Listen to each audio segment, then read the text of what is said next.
Hi, this is Christine with the Barron Realty Group at Keller Williams Gulfside Realty. I've been fielding a lot of questions from investors lately about what the new tax reform bill could do to the cost of real estate. I think that it's also very important as homeowners and potential homeowners to think about what that's going to do to our personal finances. The bill has three components that relate primarily to real estate. The first is the mortgage interest rate deduction. Under the new bill, they propose to limit that to purchase loans of $500,000 or less. That's not going to have a huge impact on most people, being that the average purchase price in most areas of the country is well below $500,000.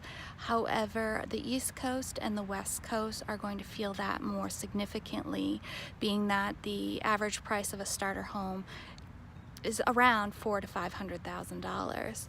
So there could be some significant impact there, as well as to the higher earners and dual income earners who have a larger home. The second component of the tax reform bill that affects real estate is the property tax deduction. Under the new bill, they propose to limit that to $10,000. Again, it's going to have more of an impact on the families with higher incomes, as well as those living on the East and West Coast where property taxes are more significant. The third aspect that I'm most concerned about is actually the capital gains tax. Under the bill, they are proposing to extend the minimum tenure of home ownership from 2 to 5 years before you can sell without being subjected to capital gains tax. So as it is, if you live in your home for 2 years as your primary residence and then sell it, you do not need to pay capital gains tax on any profit up to $250,000 per individual or $500,000 per couple. The new bill will extend that to 5 years. And even though right now the average home ownership is 7 years, just a few years ago it was 4.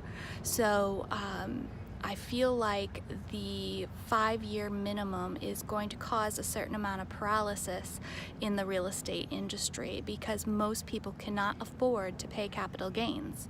And making them live in a home for a minimum of 5 years is going to cause some restriction in industry because people aren't going to be able to move around for jobs the way that they currently are, as well as it's going to add additional pressure on the real estate industry that already has low inventory.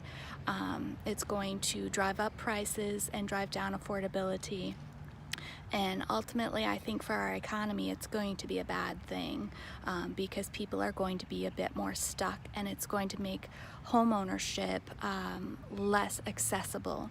And one of the foundations of our culture is the ability to own a home in the land that it sits on. So that I'm definitely sure that that's going to be a bad thing. The other aspects I'm really not sure about. I'm not a tax professional and I don't play one on YouTube. So we'll have to watch and see how this all turns out and lean on our economists to help us understand how it's going to affect us. Thank you for your time. Again, this is Christine Barron with the Barron Realty Group at Gulfside Realty. If you have any real estate needs or more questions, I am happy to help you.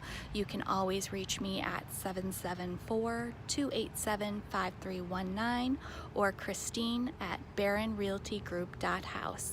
Talk to you soon.